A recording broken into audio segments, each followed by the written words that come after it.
Okay, so what I was trying to finish was our coins. So we've learned the different coins so far. We've learned pennies, which are worth 1 cent. We count by ones. We've learned dimes, which are worth 10 cents. We count by tens. And nickels, which we learned last week, which are worth 5 cents, and we count by fives. So today what we're going to do is combine all three of those coins together.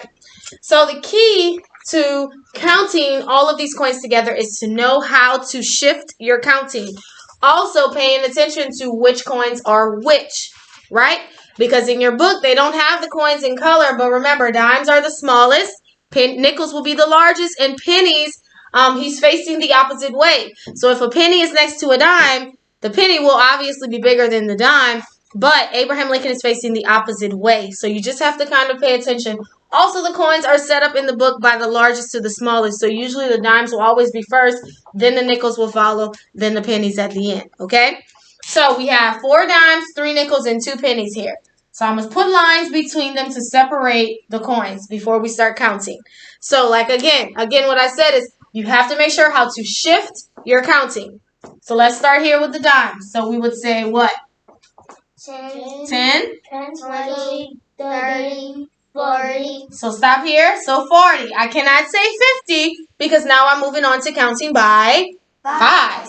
So when I say 40, what would I say here underneath this 5? 45.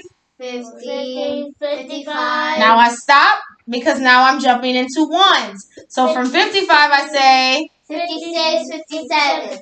56, 57. How much money? 57 cents. Good. Okay, next, let's put the lines between them. A lot of nickels in this one.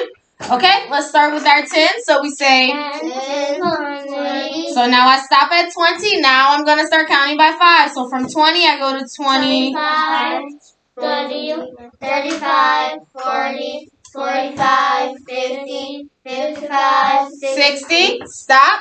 Now I start counting by ones. 61, 62. How much money? 66. Good. So whenever I am counting coins, what's key is knowing how to shift my counting because sometimes I'll have to stop at 10s and go into 5s and stop at 5s, go into 1s.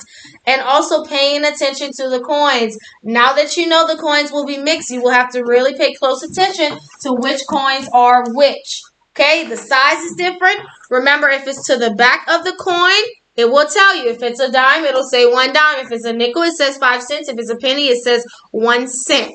Okay? So that's counting all 3 coins all together. So we'll practice a little more. We were gonna do an activity together, but we'll practice some more on tomorrow. Okay? So that was the end of our math lesson.